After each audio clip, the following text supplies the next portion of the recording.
Welcome to another edition of our NFL Preview Show. I'm Ben Parsons. I'm Austin Porter. And we're here to discuss the big games in the AFC this week. The first matchup being the New England Patriots at the Pittsburgh Steelers. Austin, who do you got in this one? I got the New England Patriots with Tom Brady back. They're just looking really good. Rob Gronkowski was looking really good. And Big Ben is out now. He's out 4 to 6 weeks, and their backup QB has not shown any improvement. So easily, I got the Patriots winning this one, probably by a large margin. What about you, Ben? I'll have to agree with you because, the Pittsburgh Steelers without Ben Roethlisberger have not been nearly as good. He's the catalyst to that offense, and Landry Jones has proven to be inefficient so far when he's been in games in the past 5 years. So I think the Pittsburgh Steelers have a chance to run the ball down the Patriots' throats, but I don't think it's going to be enough with Tom Brady at the helm of that team again, and Gronkowski had a huge game last week, so I'm going to take the Patriots by a wide margin. The next game we'll talk about is the Bills at the Miami Dolphins. Who do you think is going to take this one, Austin? I got the Bills in this one. The Bills are on a 4-game win streak. I think they can make it 5. Miami actually is looking all right. Their offense is very iffy. They do have Jarvis Landry and Ryan Tannehill, so they can perform anytime they want. But the Bills are on fire right now, and I think they're just going to take this one easily. What about you, Ben?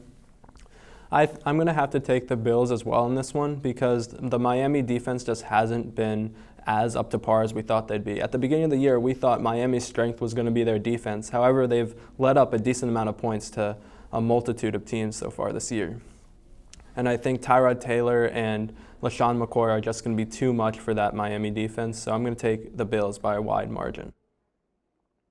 The final game we'll talk about is Brock Osweiler's return to Denver as the Houston Texans and the Denver Broncos face off.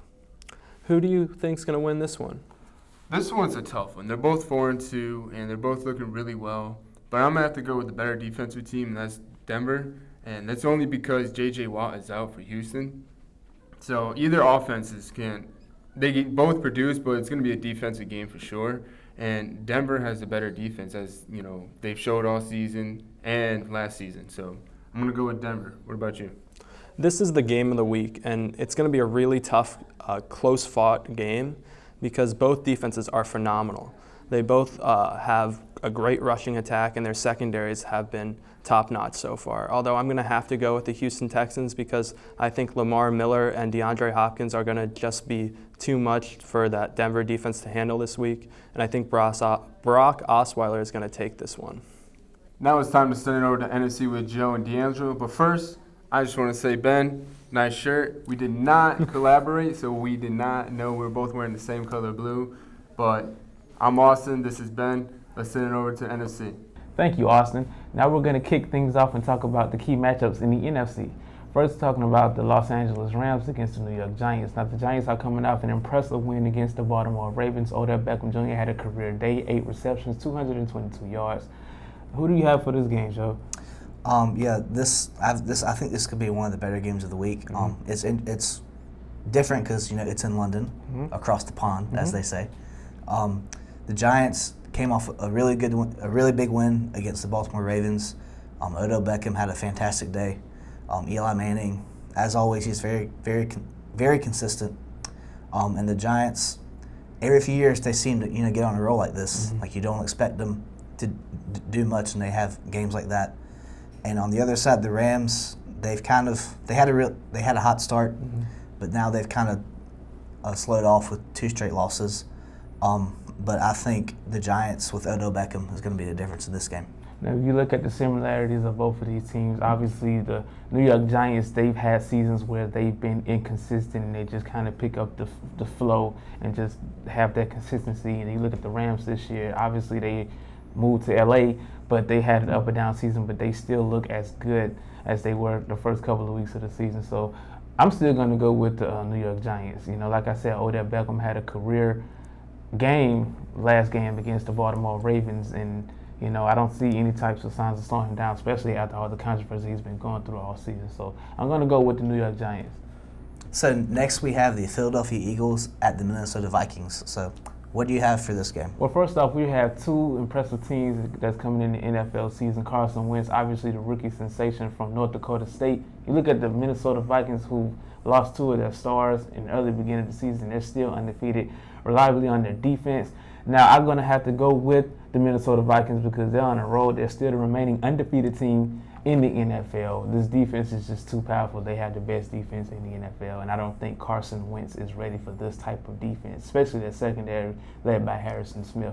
So I'm going to go with the Minnesota Vikings to win this game. What about you? All right, yeah. So, like you said, the Vikings, only undefeated team in the NFC right now. They have that outstanding defense. Sam Bradford's been playing really well. They've been kind of a surprise. You know, everybody expected them to contend, and then they had those injuries, as we've said before.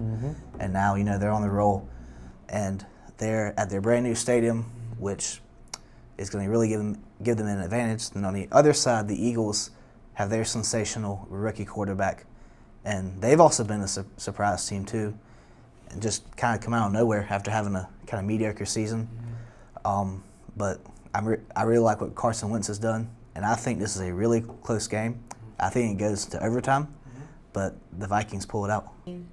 Our third and final game we're going to talk about is the Seattle Seahawks against the Arizona Cardinals down in Phoenix, Arizona. Now, both of these teams are known for their defenses. Of course, you got Tyrann Mathieu and Patrick Peterson of Arizona, two of the really key concepts to help this defense come alive. Now, on the other side of the ball, you have, of course, Legion of Boom, Earl Thomas, Cam Chancellor. Let's not forget about one of the best cornerbacks in the NFL, and Richard Sherman. Now, who do you have going for this game, man? Yeah, I think first I have the Seahawks taking this game, but like you said, the Legion of Boom, they've always been one of, if not the best defenses in the NFL. And Arizona has a very good defense as well with Tyrann Mathieu and all their other weapons. But it's in Arizona. It's going to be loud, but Seattle, their home games are loud. The Arizona team is going to be hyped up because they really feel that they're better than their record says. They've lost some games where they probably shouldn't have lost. But I do think Seattle is a contender this year. They always are. And I think right now they're just a better overall team. So I think the Seattle will take a close, low-scoring game. I'm going to go with Seattle as well, only because, you know, they showed very great hard work on both sides of the ball, the offenses and defenses. Let's not, you know, forget about Russell Wilson and his impressive year he's having this year. And, of course, you talk about the Legion of Boom, you know, Richard Sherman, Earl Thomas, and Cam Chancellor. You know, in years past, since the Super Bowl win, a lot of critics have really counted them out, saying, oh, the Legion of Boom does not have their Legion, they doesn't have their Boom. But, you know, this year, Richard Sherman is really being the voice of that defense and saying, hey, we are still one of the more elite defenses in the NFL. We're going to prove it to you this season. And that's what makes them 4-1 on the season. So I'm going to go with the Seattle Seahawks to win this game. It's going to be, like you said, a low-scoring game. I don't think Richard Sherman is going to – not Richard Sherman, excuse me. I don't think Russell Wilson will have a very good game because of the secondary of the Arizona Cardinals, but I think the Legion of Boom is going to be very, very impressive on the defensive side. So they're going to take this game in Arizona. It's going to be a really good game, but I got the Legion taking this. On behalf of Capital City Sports, I'm DeAngelo Stevenson. I'm Joe McLean. And we'll see you guys later.